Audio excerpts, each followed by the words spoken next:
सुप्रभात। मैं सुनीता झा। जैसा कि मैंने आपको इससे पहले वाले वीडियो में बताया था कि नेताजी का चश्मा पाठ को समझाने के लिए उसमें कहीं कहीं आए हुए व्यंग और उन वाक्यों को समझाने के लिए मुझे थोड़ा सा ज़्यादा समय लग सकता है और इस पाठ को पूरा करने में मुझे दूसरा वीडियो भी बनाना पड़ सकता है। तो बस वही दूसरा वीडियो लेकर के मैं आ गई हूँ ताकि आपकी पढ़ाई में किसी भी तरह का व्यवधान ना आए।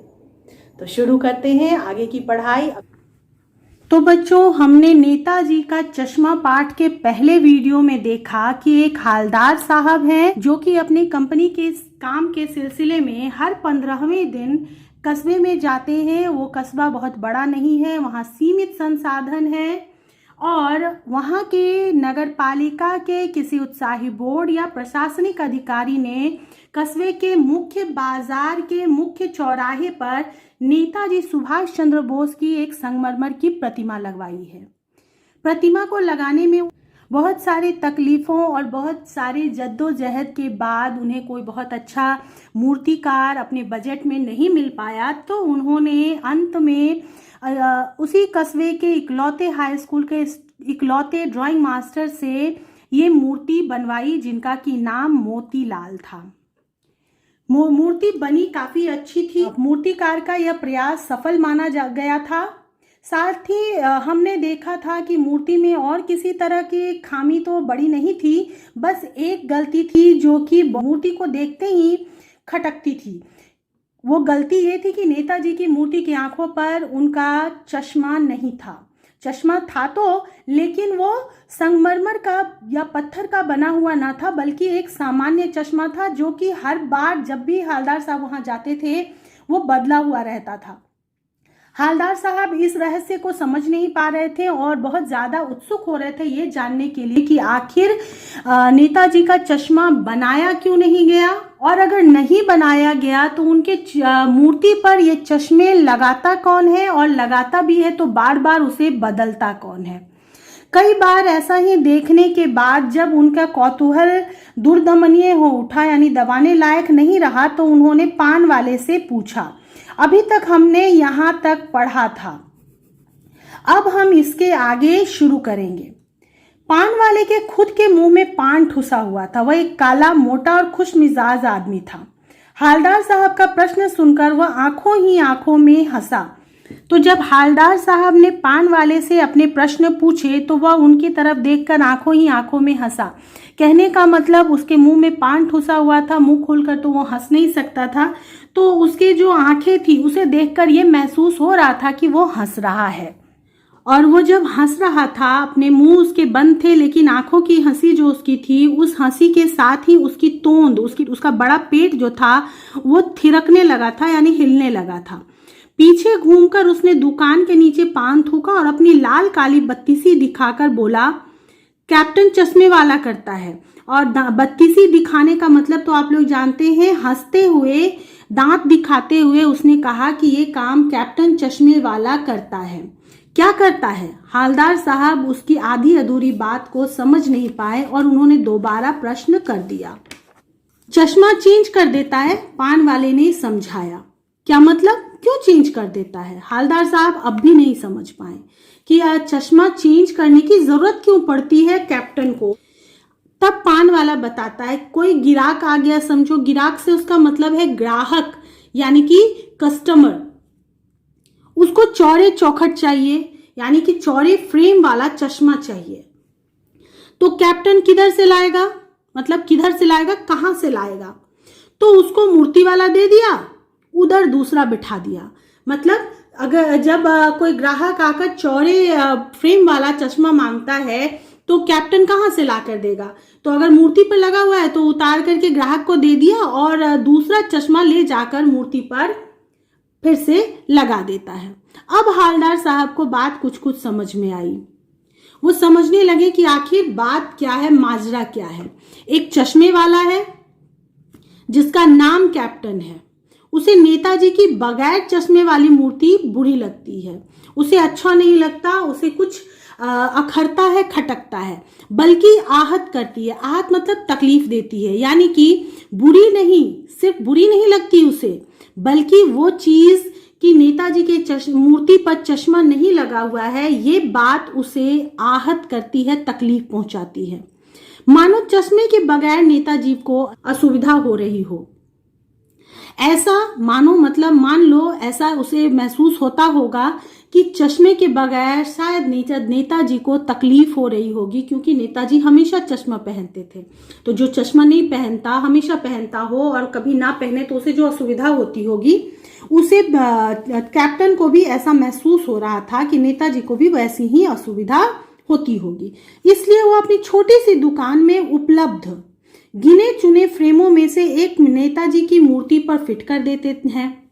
लेकिन जब कोई ग्राहक आता है और उसे वैसे ही फ्रेम की दरकार होती है जैसा मूर्ति पर लगा है, तो कैप्टन चश्मे वाला मूर्ति पर लगा फ्रेम संभवतः नेताजी से क्षमा मांगते हुए लाकर ग्राहक को दे देता है और बाद में नेताजी को दूसरा फ्रेम लौटा देता है। वाह भाई, खूब, क्या आइडिया है। अब हवलदार साहब जो समझे, उन्होंने यहाँ पे वो बात लिखी है। उन्होंने ये समझा कि एक कैप्टन नाम का आदमी है जो चश्मे बेचता है, उसे नेताजी के बगैर चश्मे वाली मूर्ति बुरी लगती है। बुरी क्या, उसे वो बात तकलीफ पहुंचाती है कि नेताजी की आंखों पर चश्मा नहीं है। मानो ऐसा लगता है जैसे नेताजी बगैर चश्मे के असुविधा महसूस कर रहे हो। इसलिए वो क्या करता है, अपनी छोटी सी दुकान में जो उसके पास उपलब्ध है, जो उसके पास मौजूद है, उसमें से गिने चुने फ्रेमों में से कोई एक फ्रेम उठाता है और नेताजी की मूर्ति पर फिट कर देता है, लगा देता है। लेकिन अगर कोई ग्राहक आता है और उससे वही उसी फ्रेम की मांग करता है, दरकार मतलब जरूरत होती है, वैसे ही फ्रेम की जरूरत होती है उस ग्राहक को जो नेताजी की मूर्ति पे लगा है, तो कैप्टन चश्मे वाला मूर्ति पर लगा फ्रेम ले लेता है। शायद ऐसा लेखक को लगता है, ऐसा हवलदार साहब समझते हैं, सोचते हैं कि संभवतः वह नेताजी से क्षमा मांगते हुए उनका चश्मा उतारता होगा। किसी की कोई चीज लेना बुरा माना जाता है ना, तो उन्हें ऐसा महसूस होता है कि कैप्टन नेताजी की आंखों पर से चश्मा उतारने से पहले उनसे क्षमा मांगता होगा और वो लाकर ग्राहक को दे देता होगा। उसके बाद दूसरा फ्रेम फिर से वो नेताजी की आंखों पर लगा देता होगा।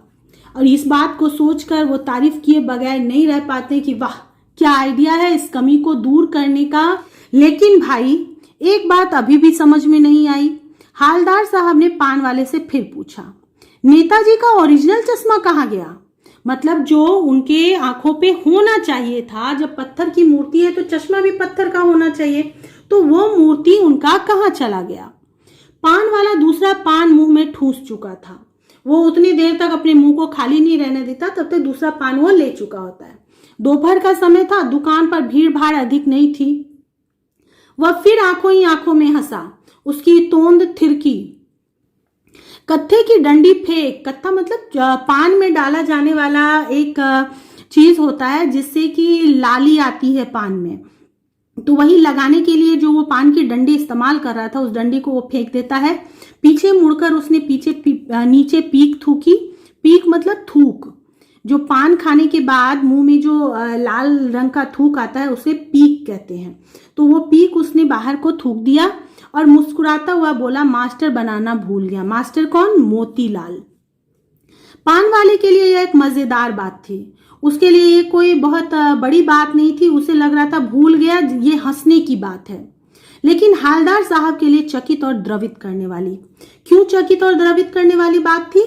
क्योंकि कोई इंसान नेताजी को चश्मे के बगैर, गांधी जी को लाठी और चश्मे के बगैर, या फिर भगत सिंह को बिना टोपी के बगैर कैसे इमेजिन कर सकता है? ये बात सोचकर भी हवलदार साहब चकित थे और साथ ही द्रवित इस बात को लेकर थे कि क्या समय आ गया है, लोग अपने देश के लिए लड़ने वाले लोगों की छवि को भी भूल गए हैं। यानी वह ठीक ही सोच रहे थे। मूर्ति के नीचे लिखा मूर्तिकार मास्टर मोतीलाल वाकई कस्बे का अध्यापक था। वाकई मतलब सच में। बेचारे ने महीने भर में मूर्ति बनाकर पटक देने का वादा कर दिया होगा। मतलब बहुत जल्दी ही मूर्ति बना देने का तो उसने आश्वासन दे ही दिया था, वादा कर दिया था कि मैं एकदम जल्दी दे दूंगा, जिस समय में आप बोल रहे हैं उतने समय में मूर्ति बनाकर तैयार कर दूंगा, कोई मुश्किल नहीं होगी, मुझे बना भी ली होगी। और उसने उसी समय में बना भी ली होगी। लेकिन पत्थर में पारदर्शी चश्मा कैसे बनाया जाए, कांच वाला, यह तय नहीं कर पाया होगा। लेकिन पारदर्शी चश्मा बनाना होता ना, अगर चश्मे के आर पार नजर नहीं आता तब तो ऐसा लगता जैसे नेताजी अंधे हैं और वो किया नहीं जा सकता था। तो उसे ये समझ में नहीं आया कि पारदर्शी चश्मा कैसे बनाया जाए, वो भी पत्थर से। और या कोशिश की होगी या उसने ये प्रयास किया होगा कि चश्मा बना दिया जाए और असफल रहा होगा, लेकिन नहीं बना पाया होगा। या बनाते बनाते कुछ और बारीकी के चक्कर में चश्मा टूट गया होगा, या फिर वो बना रहा होगा और बढ़िया बनाने के चक्कर में और बारीकी से काम करने के चक्कर में चश्मा टूट ही गया होगा, या फिर पत्थर का चश्मा अलग से बनाकर फिट किया होगा और वह निकल गया होगा, या फिर पूरी मूर्ति बनाने के बाद चश्मा उन्होंने अलग से बनाई होगी और मूर्ति पर सेट की होगी, लेकिन किसी वजह से, किसी कारण से वो चश्मा निकलकर अलग हो गया होगा, टूट गया होगा या हट गया होगा।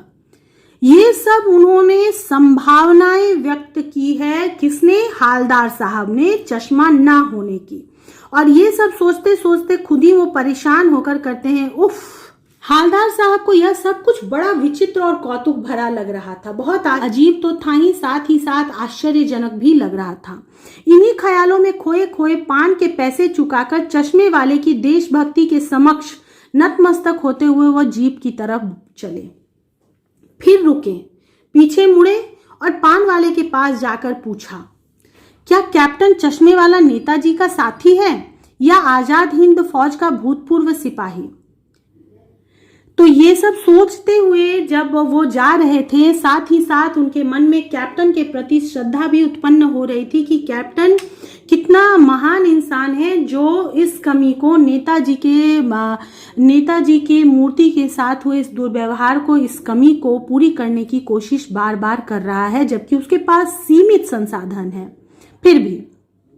और उसके सामने नतमस्तक यानी कि उसके आगे सर झुकाते हुए वो आगे बढ़ चले। लेकिन फिर रुककर उन्होंने पान वाले से पूछा कि कैप्टन चश्मे वाला नेताजी का साथी है? आपको ये तो पता है कि नेताजी ने एक फौज का गठन किया था जिसका नाम आजाद हिंद फौज था।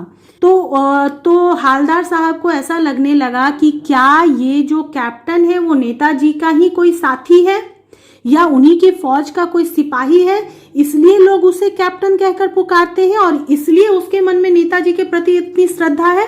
ये प्रश्न उनके दिमाग में आता है और वो पूछ भी लेते हैं। पान वाला नया पान खा रहा था, अभी उसने पान खाना शुरू ही किया था। पान पकड़े अपने हाथ को मुंह से 1.5 इंच दूर रोककर उसने हालदार साहब को ध्यान से देखा। उसने पान खाना छोड़ दिया, अपने मुंह के पास पान को रखते हुए हालदार साहब को ध्यान से देखने लगा। फिर अपनी लाल काली बत्तीसी दिखाई और मुस्कुराकर बोला, नहीं साहब, वो लंगड़ा क्या जाएगा फौज में। इसका मतलब है कि जो कैप्टन है वो लंगड़ा है, अपाहिज है, पागल है, पागल। वो देखो वो आ रहा है। उसकी इस तरह की जो बातें थी कि चश्मे के प्रति ख्याल रखना, इस तरह की और भी कुछ हरकतें होंगी जिसकी वजह से उसे लोग पागल कहते थे। ये बताते बताते ही सामने से कैप्टन आता हुआ दिखा और पान वाले ने हालदार साहब से कहा कि वो रहा कैप्टन, आप उसी से बात कर लो, फोटो वोटो छपवा दो उसका कहीं। ये बात उसने कैप्टन के मजाक उड़ाने के लिए कही थी। साथ ही साथ वो जो कैप्टन और मूर्ति के चश्मे के लिए हालदार साहब के मन में उत्कंठा को देख रहा था, जिज्ञासा को देख रहा था, ये भी उसके लिए मजाक का ही विषय था, हंसी का ही विषय था। इसलिए उसने ऐसा कहा कि कोई फोटो वोटो उसका छपवा दो, उसका बहुत बड़ा काम कर रहा है। उसके काम का अपमान करते हुए उसने ये बात कहा, मजाक उड़ाते हुए ये बात कही। हालदार साहब को पान वाले द्वारा एक देशभक्त का इस तरह मजाक उड़ाया जाना अच्छा नहीं लगा। मुड़कर देखा तो अवाक रह गए और जब वो कैप्टन को देखने लगे तो अवाक रह गए, आश्चर्यचकित रह गए। एक बेहद बूढ़ा मरियल सा लंगड़ा आदमी, सिर पर गांधी टोपी और आंखों पर काला चश्मा लगाए, एक हाथ में एक छोटी सी संदूकची और दूसरे हाथ में एक बांस पर टंगे बहुत से चश्मे लिए और अभी अभी एक गली से निकला था। यानी कि बहुत दुबला पतला बूढ़ा सा आदमी था जिसके सर पर गांधी टोपी थी, आंखों पर काला चश्मा था। वो अपने एक हाथ में छोटी सी संदूकची लिए हुए था और दूसरे हाथ में बांस पर टंगे हुए थे चश्मे। यानी कि फेरी लेकर घूमता था, उसका कोई दुकान नहीं था अभी, और वहां पे सामने आया था वो। तो इस बेचारे की दुकान भी नहीं है, फेरी लगाता है। हालदार साहब ने ये बात सोचा। हालदार साहब चक्कर में पड़ गए, पूछना चाहते थे इसे कैप्टन क्यों कहते हैं। चक्कर में पड़ गए मतलब वो असमंजस में थे कि क्या किया जाए। पूछना चाहते थे, और भी बहुत कुछ उनके मन में सवाल थे कि इसे कैप्टन क्यों कहा जाता, क्या यही इसका वास्तविक नाम है, सच में इसका नाम कैप्टन ही है या किसी कारणवश का कैप्टन कहा जाने लगा। लेकिन पान वाले ने साफ बता दिया था कि अब वह इस बारे में और बात करने को तैयार नहीं। पान वाले ने साफ बता दिया था से मतलब पान वाले के व्यवहार ने इस बात को जाहिर कर दिया था कि वो और कुछ भी इस बारे में बात नहीं करना चाहता। ड्राइवर भी बेचैन हो रहा था, उसे भी जाना था, देर हो रही थी, काम भी था। हालदार साहब जीप में बैठकर चले गए, अपने जिज्ञासा को अपने साथ लिए, अपने मन में लिए हालदार साहब वापस चले गए। 2 साल तक हालदार साहब अपने काम के सिलसिले में उस कस्बे से गुजरते रहे और नेताजी की मूर्ति में बदलते हुए चश्मों को देखते रहे। मतलब कोई बदलाव नहीं आया। 2 साल तक हालदार साहब वहां पे आते रहे हर 15वें दिन, और वहां पे वो मूर्ति को देखते थे। मूर्ति के चश्मे में क्या क्या बदलाव आया, इस चीज को देखते रहे, समझते रहे पूरे 2 साल तक। कभी गोल चश्मा होता तो कभी चौकोर, कभी लाल, कभी काला, कभी धूप का चश्मा, कभी बड़े कांच वाला गोगो चश्मा। अलग अलग तरह के चश्मे मूर्ति पर लगे हुए मिलते थे, पर कोई ना कोई चश्मा होता जरूर था। लेकिन किसी भी डिजाइन का, किसी भी रंग का चश्मा हो, लेकिन चश्मा होता जरूर था नेताजी की आंखों पर। कभी ऐसा नहीं हुआ कि नेताजी की आंखों पर चश्मा ना हो। उस धूल भरी यात्रा में हालदार साहब को कौतुक और प्रफुल्लता के कुछ क्षण देने के लिए, और वो चश्मा देखकर हालदार साहब की जो यात्रा थी, जो कष्टमय वो सफर था, बार बार धूल से भरे हुए उस गांव के, उस कस्बे के चक्कर लगाने पड़ते थे, उस कष्टप्रद और उबाऊ यात्रा में हालदार साहब को कुछ आश्चर्य और कुछ खुशी के क्षण वो चश्मा दे दिया करता था। चश्मा लगाने वाला और चश्मा को लगाए जाने का कारण सोचकर उनके चेहरे पर कुछ क्षण की मुस्कान जरूर आ जाती थी। फिर एक बार ऐसा हुआ कि मूर्ति के चेहरे पर कोई भी कैसा भी चश्मा नहीं था। फिर एक समय ऐसा आया कि मूर्ति के चेहरे पर कोई चश्मा नहीं था। उस दिन पान की दुकान भी बंद थी, और वो अगर पूछ भी पाते तो किससे पूछते, पान की दुकान भी खुली नहीं थी, उन्होंने पान भी नहीं खाया। चौराहे की अधिकांश दुकानें बंद थी, अधिकांश मतलब ज्यादातर दुकानें उस दिन वहां पर बंद थी। अगली बार भी मूर्ति की आंखों पर चश्मा नहीं था, और जब दोबारा 15 दिन बाद वो वापस आते हैं तो उस समय भी उनके उस मूर्ति की आंखों पर चश्मा नहीं था। हालदार साहब ने पान खाया और धीरे से पान वाले से पूछा, क्यों भाई, क्या बात है, आज तुम्हारे नेताजी की आंखों पर चश्मा नहीं है?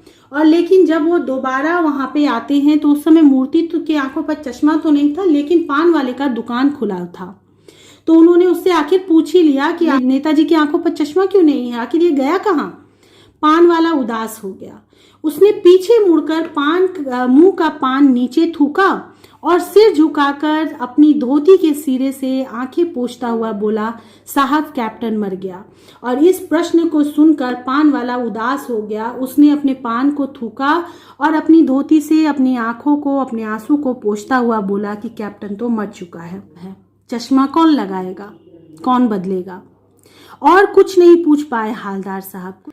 कुछ पल चुपचाप खड़े रहे, फिर पान के पैसे चुकाकर जीप में आ बैठे।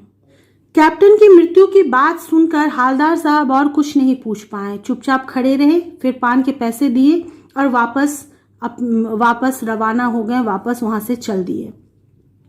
बार बार सोचते क्या होगा उस कौम का जो अपने देश की खातिर घर गृहस्थी, जवानी, जिंदगी सब कुछ होम कर देने वालों पर भी हंसती है, अपने लिए बिकने के मौके ढूंढती है। हालदार साहब आज की परिस्थितियों के बारे में सोचते हुए आगे को बढ़ रहे थे।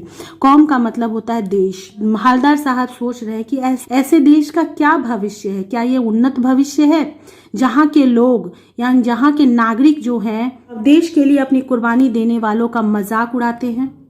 ऐसे देशभक्तों का अपमान करते हैं जिन्होंने अपना सब कुछ, घर गृहस्थी, जवानी, अपनी जिंदगी सब कुछ होम कर दिया हो, सब कुछ जला दिया हो, खत्म कर दिया हो। ये एक मुहावरा है बच्चों, सब कुछ कुर्बान कर देने को कहते हैं होम कर देना।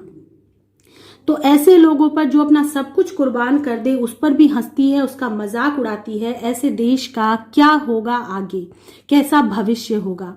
और ऐसे लोग जो सिर्फ अपने लिए बिकने के मौके ढूंढती है, मतलब जो सिर्फ अपने लिए फायदा ढूंढती है, हर चीज में, हर बात में, हर कार्य में अपने लिए फायदा ढूंढने वाले लोग हों, अगर नागरिक हों अगर किसी देश के, तो उस देश की तरक्की कहाँ तक संभव है। और ये सब सोचते हुए वो दुखी हो गए। 15 दिन बाद फिर उसी कस्बे से गुजरे। अभी वहीं से दोबारा जाने वाले थे। उनका मन थोड़ा दुखी था, उदास था, क्योंकि वो जानते थे कि इस बार भी मूर्ति पर चश्मा नहीं होगा, कैप्टन मर चुका है। कस्बे में घुसने से पहले ही ख्याल आया कि कस्बे की हृदय स्थली में सुभाष की प्रतिमा अवश्य ही प्रतिष्ठापित होगी। उनके मन में ये ख्याल आया कि जो अभी कस्बे में वो जा रहे हैं, तो उस कस्बे में उसके चौराहे पर प्रतिमा अवश्य, सुभाष की प्रतिमा, सुभाष की मूर्ति अवश्य ही अभी भी प्रतिष्ठापित यानी कि स्थापित होगी, वहीं पर होगी। वो मूर्ति कहीं नहीं गई होगी, मूर्ति अभी भी उसी चौराहे पर लगी हुई होगी। लेकिन सुभाष की आंखों पर चश्मा नहीं होगा। लेकिन सुभाष की आंखों पर, जो मूर्ति है सुभाष चंद्र बोस की, उसकी आंखों पर चश्मा नहीं होगा। क्यों नहीं होगा? क्योंकि मास्टर बनाना भूल गया था। और जो इस भूल को पूरी करने की, इस कमी को पूरी करने की कोशिश कर रहा था लगातार इतने सालों से, वो कैप्टन मर गया। आज वहां रुकेंगे नहीं, पान भी नहीं खाएंगे, मूर्ति की तरफ देखेंगे भी नहीं, सीधे निकल जाएंगे। ये फैसला हालदार साहब ने अपने मन में किया कि वहां रुकेंगे नहीं, मूर्ति की तरफ देखेंगे भी नहीं, यहाँ तक कि पान भी नहीं खाएंगे, बस वहां से चुपचाप निकल जाएंगे। ड्राइवर से कह दिया चौराहे पर रुकना नहीं, आज बहुत काम है, पान आगे कहीं खा लेंगे। और उन्होंने ड्राइवर को भी निर्देश दे दिया वहां नहीं रुकने के लिए। कारण कि वो नेताजी की मूर्ति को बिना चश्मे के देखना नहीं चाहते थे, क्योंकि ऐसा देखने के बाद उन्हें उस कैप्टन की याद आती थी जो कि एक सच्चा देशभक्त था, जिसके मन में देशभक्तों के प्रति, देश के प्रति सम्मान था। लेकिन उन्हें साथ ही साथ ये भी याद आता था कि कैसे लोग उस सच्चे देशभक्त का मजाक उड़ाते थे। तो ये चीज उन्हें तकलीफ पहुंचाती थी, इसलिए वो वहां रुकना नहीं चाहते थे, इसलिए उन्होंने ऐसा फैसला किया था। लेकिन आदत से मजबूर आंखें चौराहा आते ही मूर्ति की तरफ उठ गई। अब उन्हें आदत हो गई थी बार बार मूर्ति की तरफ देखने की, तो इस बार भी उनकी आंखें अपने आप उधर को चली गई। कुछ ऐसा देखा कि चीखें, और अचानक जब उनकी आंखें उस मूर्ति की तरफ गई तो कुछ आश्चर्यजनक देखकर एकदम से चीख कर बोले, रोको। जीप स्पीड में थी। ड्राइवर ने जोर से ब्रेक मारी। रास्ता चलते लोग देखने लगे। जीप जो थी बहुत स्पीड में थी, और उसमें अचानक से ब्रेक मारा जाए तो आवाज भी अजीब सी होती है। इस आवाज को सुनकर जितने लोग थे राह पर चलने वाले, वो सब भी जीप की तरफ देखने लगे। जीप रुकते न रुकते हालदार साहब जीप से कूदकर तेज तेज कदमों से मूर्ति की तरफ लपके। रुकते न रुकते से मतलब जीप के रुकने होते होते में ही वो उतर गए, यानी जीप तब तक रुका नहीं था, रुकने वाला ही था। वो कूद कर जीप से उतरे और मूर्ति की तरफ लपके, यानी कि तेजी से बढ़े, और उसके ठीक सामने जाकर अटेंशन में खड़े हो गए। अटेंशन यानी सावधान की मुद्रा में जाकर खड़े हो गए। उनके सावधान की मुद्रा में खड़े होने का कारण था कि मूर्ति की आंखों पर सरकंडे से बना छोटा सा चश्मा रखा हुआ था। बच्चों, सरकंडा एक वनस्पति है, सरपत नाम के एक पौधे का जो हल्का डंठल होता है, पतला सा नाजुक ही होता है, लेकिन पत्ते से थोड़ा सा वो कड़ा होता है। तो उसी से उन्होंने एक चश्मा बना रखा था, और वो चश्मा मूर्ति की आंखों पर लगा हुआ था। जैसा बच्चे बना लेते हैं, जैसा खेल खेल में बच्चे अलग अलग आकार के बनाते रहते हैं, बिल्कुल वैसा ही एक चश्मे का आकार बना हुआ था सरकंडे से, और वो मूर्ति की आंखों पर लगा हुआ था। ये देखकर हालदार साहब भावुक हो गए।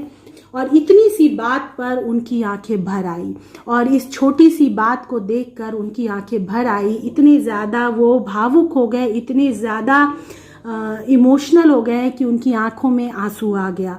उनके इमोशनल होने का, उनके भावुक होने का कारण ये था कि वो समझ रहे थे कि अब कैप्टन की मृत्यु के बाद कोई भी ऐसा नहीं है जिसे नेताजी की आंखों पर चश्मा ना होना अखरता हो, जिसे ये तकलीफ पहुंचाता हो। उन्हें उस तरह का कोई देशभक्त नजर नहीं आता था जिसे अपने देश और शहीदों के प्रति सम्मान जिसके मन में हो। लेकिन जब उन्होंने उस सरकंडे से बने चश्मे को देखा तो उन्हें ये समझ में आया कि नहीं, आज की जो नई पीढ़ी है उसमें भी देशभक्ति का भाव है। इस देश का भविष्य अभी अंधेरे में नहीं है। देशभक्तों को आज की पीढ़ी भी समझती है, सम्मान देती है, लेकिन ज़रूरत है कि हम उसे सही शिक्षा दें। अगर कैप्टन चश्मे वाला उस मूर्ति पर बार बार चश्मे को नहीं बदलता तो शायद आज की पीढ़ी को पता भी नहीं होता कि मूर्ति पर चश्मा होना चाहिए। लेकिन बार बार उस चश्मे का बदला जाना देखने के कारण ही बच्चे भी ये समझ पाए होंगे कि चश्मा होना कितना आवश्यक है। यानी कि ये शिक्षा, ये प्रेरणा देना हमारा काम है आज की नई पीढ़ी को। और आज की जो नई पीढ़ी है वो हमसे सीख कर ज़रूर कुछ ऐसा करेगी आगे जाकर जो देश के भविष्य के लिए अच्छा होगा, उसे उसकी तरक्की सुनिश्चित करेगा। अर्थात हमें निराश होने की ज़रूरत नहीं है। देश में देशभक्तों की कमी अभी भी नहीं है। बच्चों, हमने इस कहानी को पूरा पढ़ लिया है, हमने ये भी देख लिया, हमने जान लिया कि किस तरह, क्या उद्देश्य था लेखक का इस कहानी को बताने के लिए। वो बताना चाहते हैं कि छोटे छोटे कर्तव्य भी अगर सब साथ मिलकर निभाएं तो देश को आगे बढ़ने से, तरक्की करने से कोई नहीं रोक सकता। नई पीढ़ी को सीख देना भी आज के युवा हैं या आज के वृद्ध हैं उन्हीं का कार्य है। देशभक्तों के प्रति सम्मान रखना हमारा कर्तव्य बनता है। इन चीज़ों को सिखाने के लिए, समझाने के लिए उन्होंने सुभाष चंद्र बोस की प्रतिमा और उनके आंखों पर चश्मे का ना होना, उस चश्मे का बार बार बदला जाना, कैप्टन के अपाहिज होना और उसके बावजूद कम संसाधन में भी उस कमी को दूर करने की कोशिश करना, और कैप्टन से सीख लेकर बच्चों के मन में सुभाष चंद्र बोस के प्रति सम्मान जागना, ये सब चीज़ बताते हुए लेखक हमें बहुत गहरी सीख देने की कोशिश कर रहे हैं। उम्मीद है आप इस चीज़ को बहुत अच्छे से समझ गए होंगे। आप इस पाठ को ज़रूर एक बार खुद से पढ़ लें, और जो भी समझ में नहीं आ रहा है वो आप मुझसे ज़रूर पूछें, बेझिझक पूछें। मैं कोशिश करूँगी कि अगले वीडियो में इस पाठ के प्रश्न उत्तर आपके लिए अपडेट कर दूँ। तो अभी फ़िलहाल मैं आप लोगों से विदा चाहूँगी।